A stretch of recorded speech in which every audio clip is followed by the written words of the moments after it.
Okay, here we are. Chapter 5, The Secret Code of Success.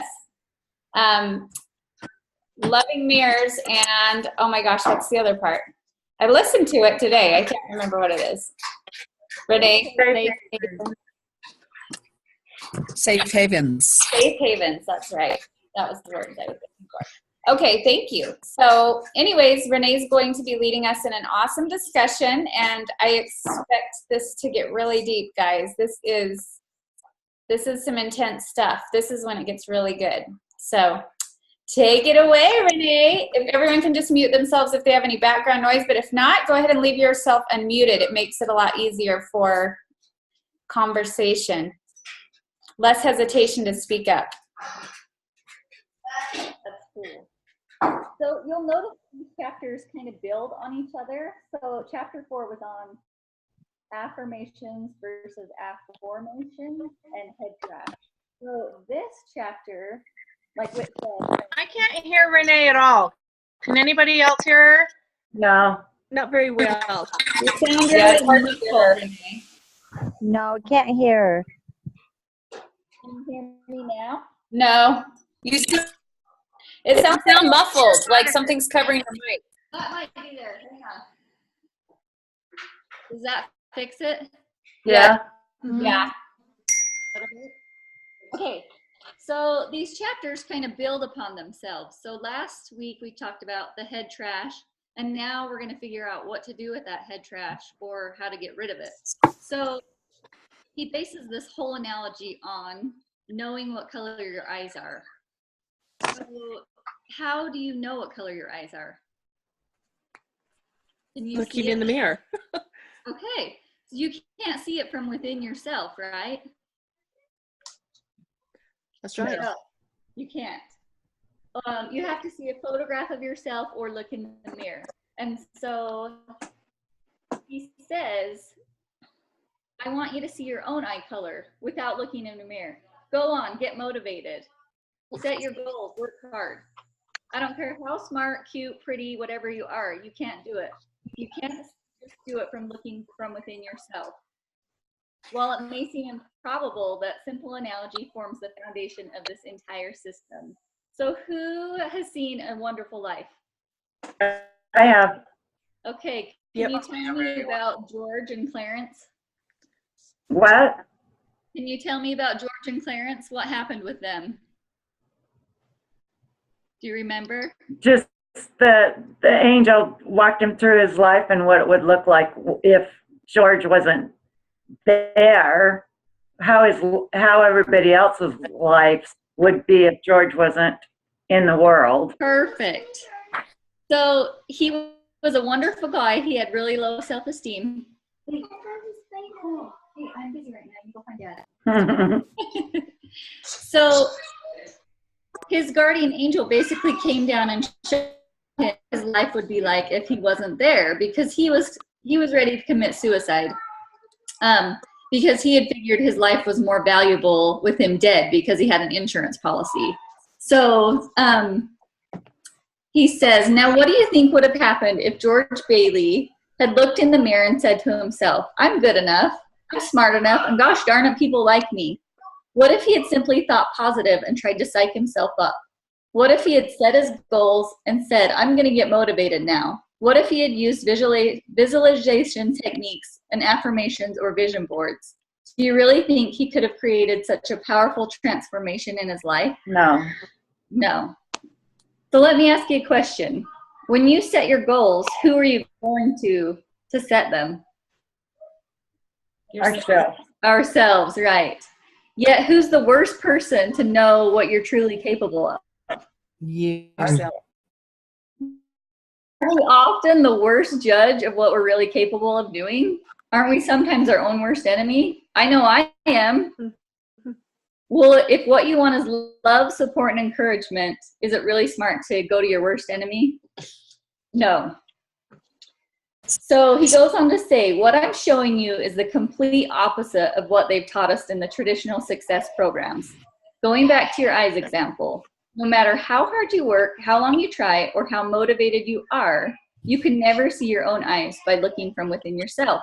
Yet your eyes are an essential part of you. They're the windows to the world and the windows to your very soul. Yet you can never see them without the help of someone or something outside of you. So what causes your guys' head trash?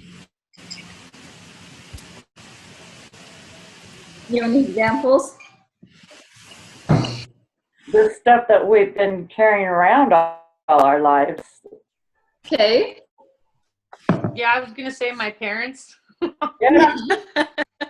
Our brothers, our sisters, Classmates. people that we grew up with.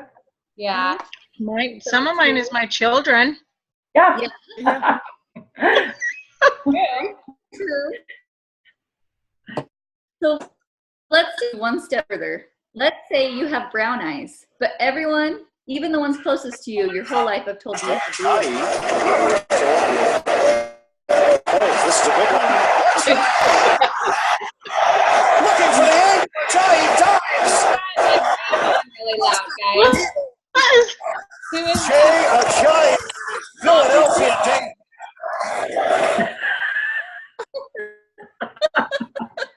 What was that? That was intense. Sounded like a ball game. Yeah. Somebody's husband or son's. Oh, it was. To his right. I mean, there. Okay. sorry, it took me a while to figure out who that was. It wasn't me. Sorry about Okay, so he wants to take this one step further. So let's say you have brown eyes, but everybody's told you have blue eyes. So what would you believe if you had no other proof to know what color your eyes were? Would you believe what everybody had told you? Sure. Yep. I would. So who can tell me about the funhouse mirrors? Has anybody looked in one? Mm-hmm. Mm-hmm. What does it do? Distorts. Wonky.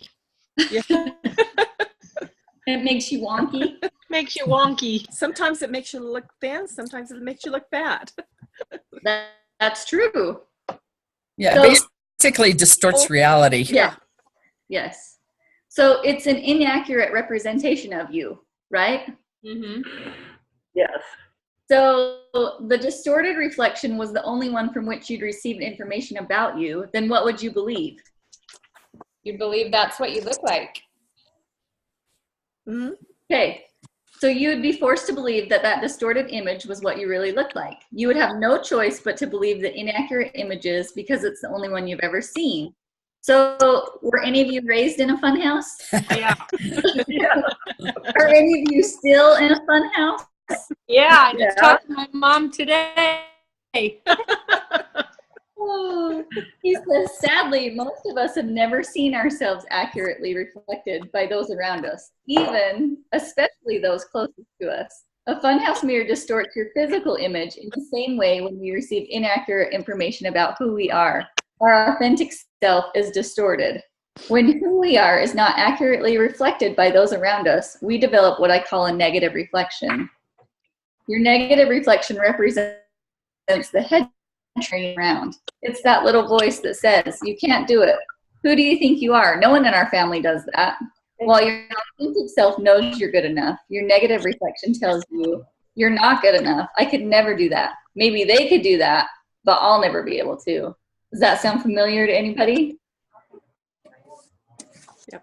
We all have our own unique head trash, our own negative reflection, but amazingly, that's not the real problem.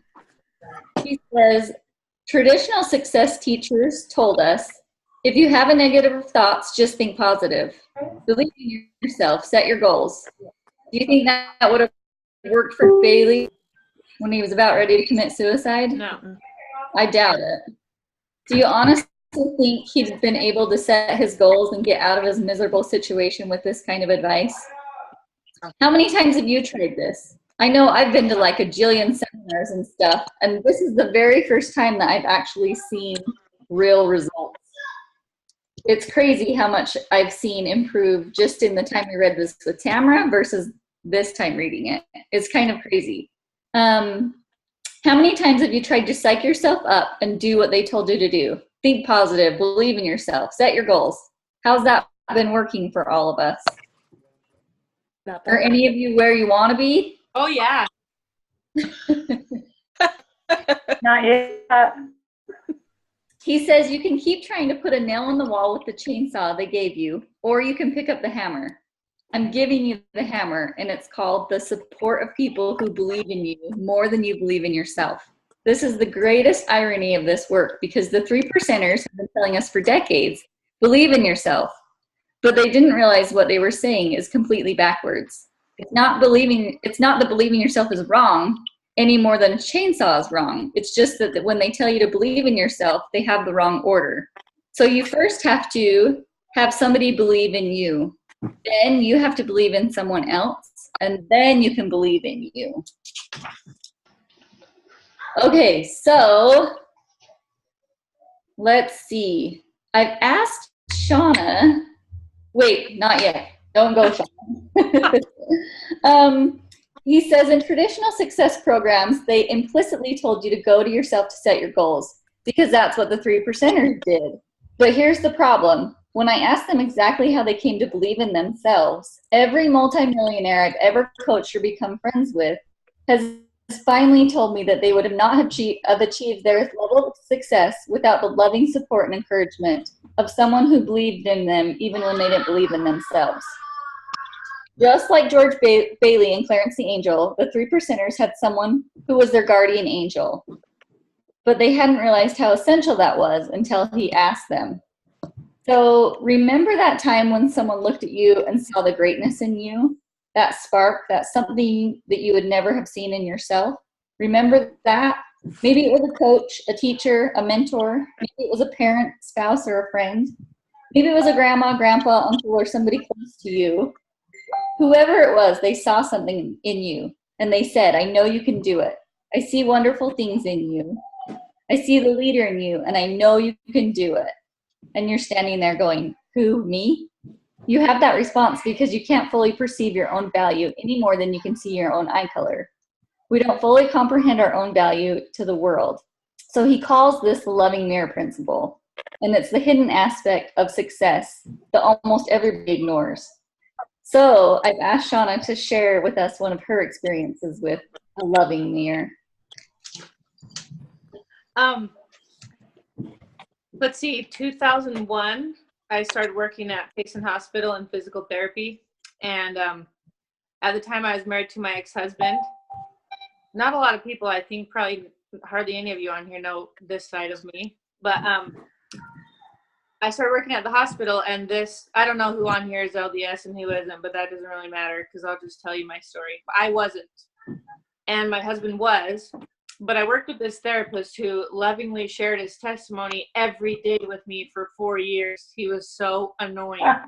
There wasn't any day that we were at work that somehow he didn't bring up something to do with church, and it bugged me.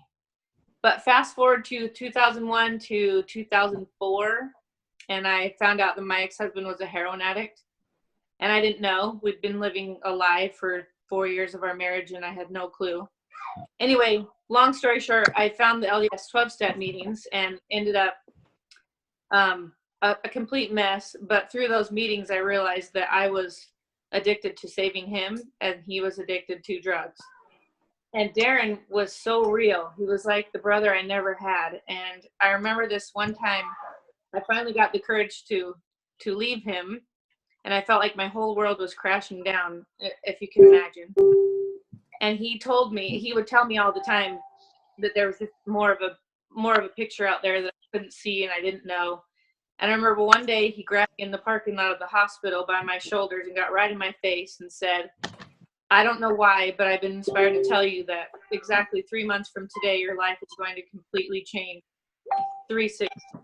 And 3 months from that day, I married my husband, Nephi. And I had no idea that was going to happen. I got divorced and married really quickly. But it took somebody else in that storm of my life to see that I had a future. Because sometimes when you're wrapped up in yourself and your self-pity, you can't see a way out. And there's way more to him than just that.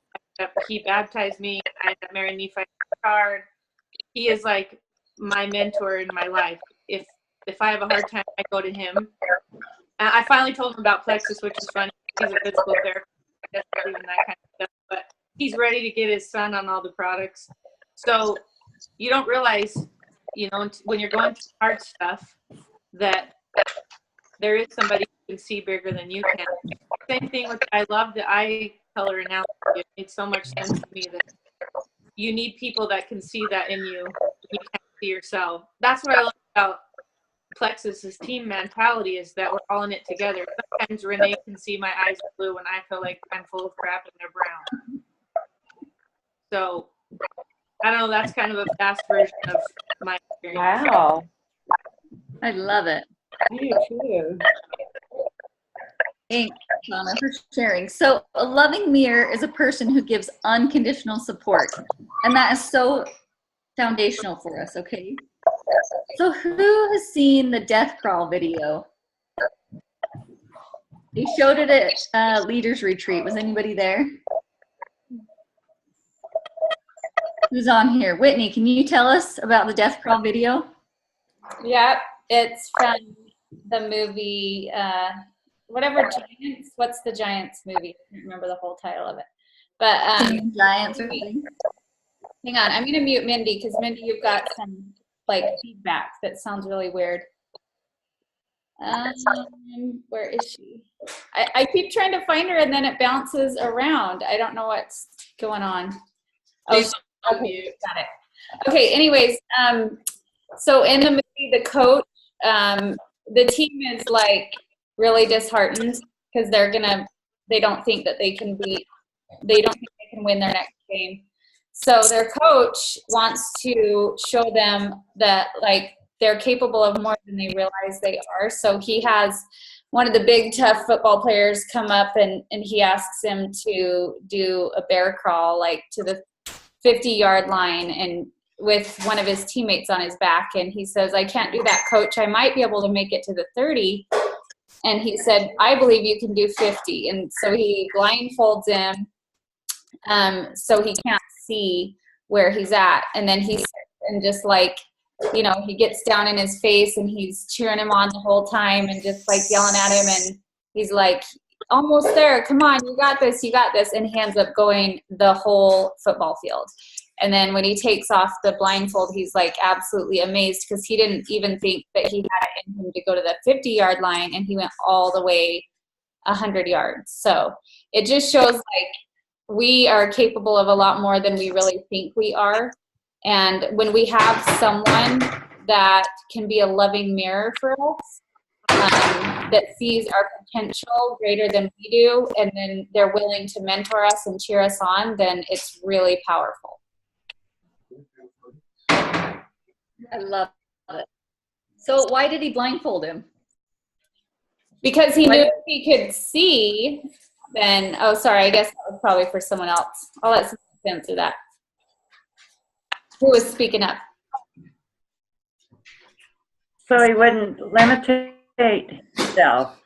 If he could see, he would just make it to wherever the coach told him to go. Right. Since he was blindfolded, there was no limitation. I love it. Do you guys ever do that to yourselves? Do you like Put a blindfold on or just do you ever set a goal and then just stop when you get there? Sure. When you probably could have gone further? Yeah? Sure. Shauna, do you ever do that? I'm yellow, of course I do that. Shauna and Whitney were both telling us that they like to celebrate and pause for a minute. Really. So, which I know I do that too. If I get a goal in mind, I'll get there and then I'm like, shoo, I made it. So we're golden, right? So I love the idea of the blindfold. He says human beings perform best in an environment of unconditional support. That happens when someone looks at you and sees your full capacity, potential, and greatness. That person knows that you can do it. They see that you can do it and they hold you to it. They're the ones that say, I know you can do this. Have you ever noticed that we can see positive qualities in others, but we usually have a hard time seeing them in ourselves? That's huge. Yeah, can I add? Yeah. So I had a couple of you guys send me your, the activity. Raise your hand if you did the activity where you write out your negative reflections. Okay, so Hey, I did it, but I didn't send it in. okay, a couple people sent me theirs, and I was shocked. Like, Renee sent me hers. A couple other people sent me theirs, and I was like, I can't believe they feel that way about themselves. Like, where did that even come from? It's so far from the truth to me, you know, looking at them and knowing them. So it's crazy to me how our negative reflections are so far from the truth. And when you ask someone else, they're usually going to be like, what are you talking about? Like, where did you get that idea from? You know, so far from the truth. But if you guys have not written yours out and shared them with someone, what did he say in the book about that? Who knows? Renee, mine's written and it even has your name in it. So That's it? after, He said, I'll if send you it don't to do you. this, you might as well not even finish going on. That's what he Because said. this- Yeah. Did you guys hear that? I'll send it to you. Yeah. You don't have to send it to me. Send it to whoever. Send it to whoever, like Phil, you know, send it to your loving mirror. But he says, if you're not going to do this activity, you might as well not go on. Do you guys Well, realize how powerful that is? It's huge. Whitney, I had told you when we were at breakfast that I hadn't done that part. I was like, what chapter was that? I did that up at the cabin when I stayed for my birthday weekend. Oh, And nice. I found this notebook in my purse. But what was cool was you're totally right. These affirmations are totally different now that I looked at my negative questions. You're totally right. And I was able to add this many more affirmations after I kind of cleared that junk. So it does make sense. That's awesome. I'm so glad. And he says that you don't have to have a lot of loving mirrors. You only need one. So I know, at least we talked about that she felt like she didn't have anybody because she grew up in a fun house and stuff like that. And then he goes on to talk about safe havens. And that's what I love about have like a whole group of safe havens. Basically, the safe haven is your loving mirror in your business. That kind of like an accountability partner that will hold you accountable for what they believe you can do. So, what else? Does everybody have a loving mirror in their life? I do. Good. He says that we are adults and we can go find one if we don't have one. So to not play the victim card or anything like that either. Has anybody worked out with a personal trainer? Or Look at me. Duh. or gone to an exercise class versus working out at home? Yes. Yeah. Janelle, how does it differ? It's hugely different. Like if you work out by yourself, you never push yourself hard enough, first of all. When you work out with a trainer, they push you harder than you've ever done. My better workouts is always with somebody else because there's a competition with them. And they just push you and they can see the more potential, I guess, in you. They know you could do more than what you can because most people always give up. True. And also have an accountability to show up because you know they're there and they're waiting. That's true. Super true. So your trainer pushes you because they know you can do it, but they push you in an encouraging way, right? Hopefully. So the loving mirrors and safe havens form the core of the secret code of success. And this is where he says, if you don't do this step, there's no reason for you to do anything else.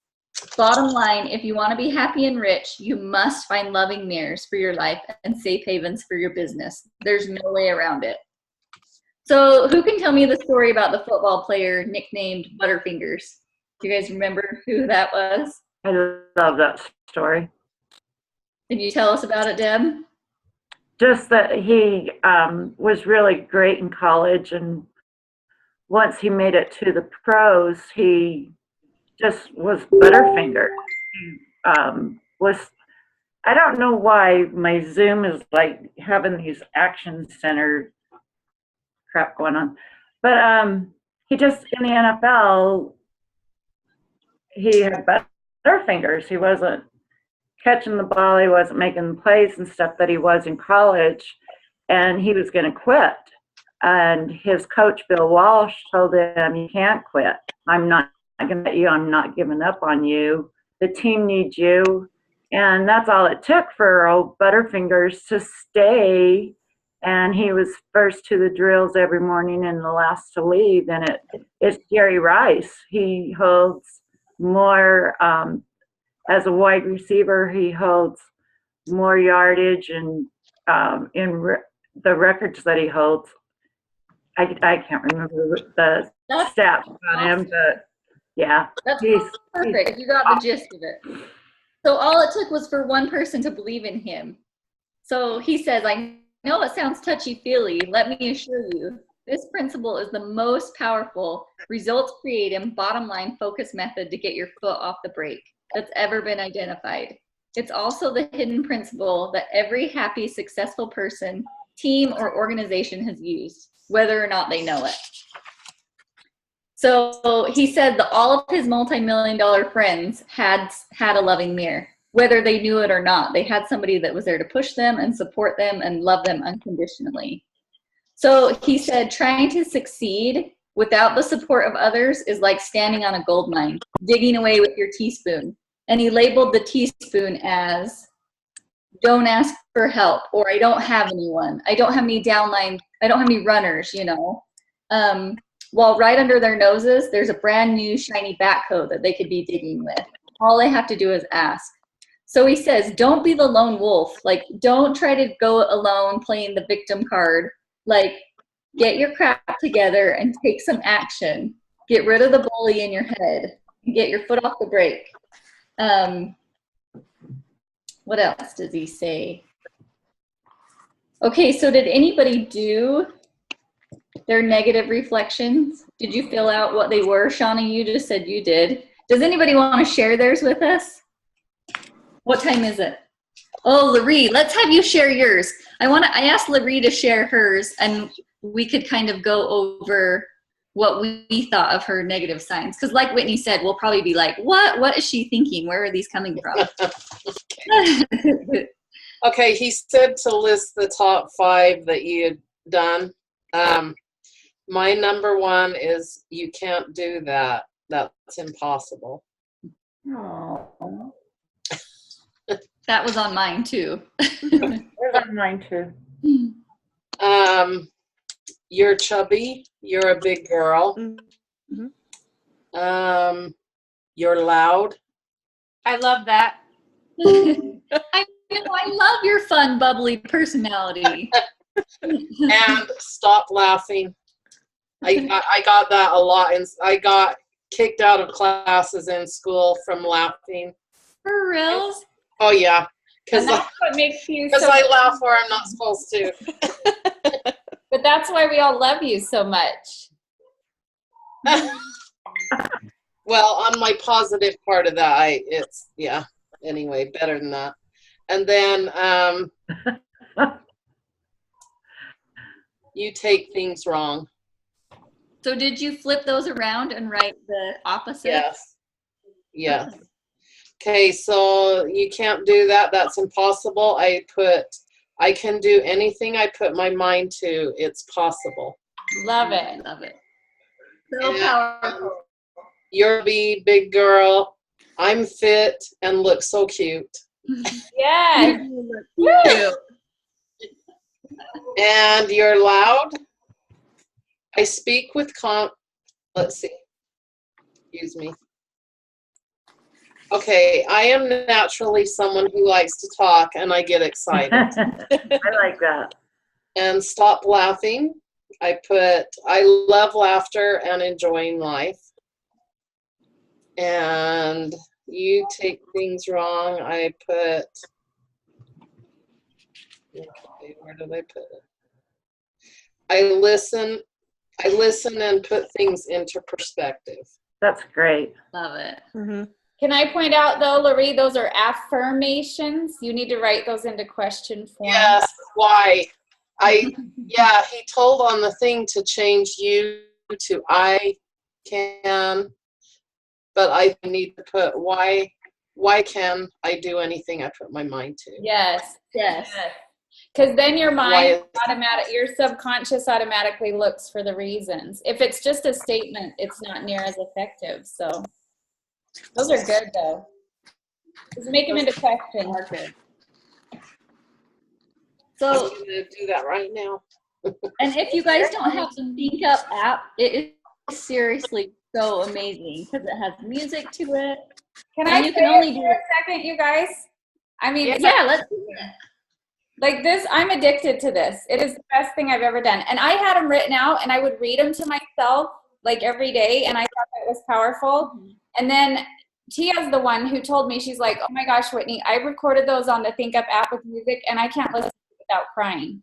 And so I was like, okay, I got to do that. It's so amazing. Whitney, did you pay? How do I spiritually nourish my family? I don't know if you guys can hear it very well, but why do Monty and I work so well together? How do I empower Monty to be confident and successful? You're not all about Monty, I promise. Why do I have such abundance that I can give generously? See how it just gives me chills every time I listen to it. It's so powerful. And then after I listen to it, I feel like I can conquer the whole world. It's amazing. So. Did you pay for that one? I paid, I think it was $5 to get the. Yeah. Well, I was just has the free one, so she has to say it. Yeah. Yeah, Renee's is free, so she has to say them really fast. So Yeah, it's called the Think Up app? Yeah. And I think Cool. you're limited to 4 if you do the free one, right? Which, I mean, you can still do. But if you say them really fast, you can get 4 in on the one. Oh, nice.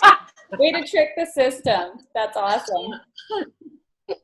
So, but I sound really excited and pumped up in mine, so it That's gets me awesome. excited. So Well, I think you're I challenge you guys. $5 if you really.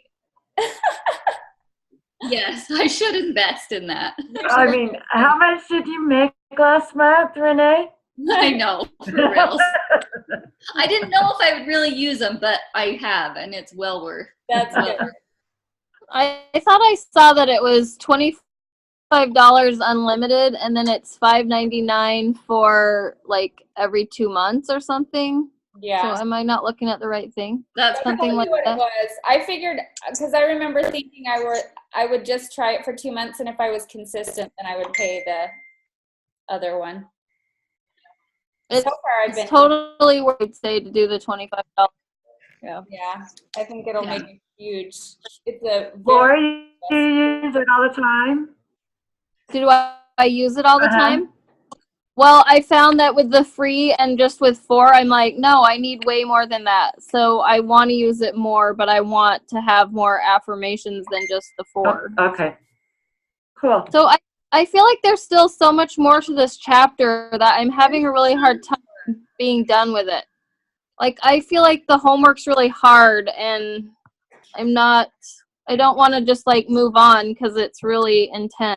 It is intense. It's super intense. And I wanted to end with there's tons of questions and stuff, but question number 7, what actions am I willing to take to get the support, just hit me huge. And if you want to be average, all you have to do is sit around, whine, and complain. Unsuccessful people complain that the world isn't supporting them enough. On the other hand, 3%ers shut up, get to work, and show other people how they will benefit from supporting them. And that was huge. Like, basically, if you're not willing to do anything differently, then you're not going to get any different results. So there is tons more. I knew we would run out of time, but I'm totally willing to do something different. Sometimes I just get stuck about how to do it, or like I'm just kind of stuck. So I got to get unstuck so I can move on. Amen. Me too. It was just, there's a lot to process. Well, I personally think if this was a tough chapter for you, Lori, and you're having a hard time moving on, that's probably a sign that you need to spend some more time on the exercises here. You know, Yeah, for sure. Yeah. Do them. Spend as much time there as you need to before you move on. Yeah. Okay. Does anybody have anything else? That I was know we're great, out Renee. of Yeah, great job. That was fabulous. I loved all the feedback, and I just wanted to tell you guys, like, I realized reading this chapter really, my dad was my loving mirror from the time I can remember. And it's crazy to me how confident I was as a child, because we grew up like super poor, and we never really had much, but I was always so confident, and I always felt like I could do anything anyone else could do. So I just want to encourage you guys to be a loving mirror to your kids, because I feel like, especially when you're that loving mirror from such a young age, I never really had much head trash, you guys. It was hard for me to come up with negative reflections or and disempowering questions, because I've never really asked myself those things. And so I had to really like spend some time with that. And I think it's because I had such a loving mirror from such a young age. It's super powerful. So be that for your kids. Just wanted to throw that out there. So anyways. I love that. Thanks, Renee. Great. That was great. And I love you guys. Thanks, Renee. Good job. You guys are worth it. You're worth it. Do this. Do the exercises. You're so worth it. It makes all the difference. So, all right. Love you guys. Everyone have a great night. Wait, who's next week? Oh, Next week, Grace Campbell, right? Right. Yeah. Which she's not on here tonight, so we'll have to shoot her a reminder. Didn't she have an emergency? There was an emergency in her family, I believe. Oh dear. Okay, I didn't know that. All right. Well, I'll shoot her. I think I wrote it on her Facebook post. Okay. All right. Well, everyone have a great week, and can't wait for Genesis to get out there, and we're going to take off, guys. Let's do it. Oh, Whitney. Yeah. Do our customers sign in the same way? Did they get the same email? I do not know Okay. yet. I don't think we've got that answer for sure, so I'm sure there'll be a lot of questions being answered as we go. All right, guys. I just had that question. All right. Thanks. Bye. Okay. If I can find out, I'll let you know. Okay. Thanks. Thanks. Bye. Bye, everybody.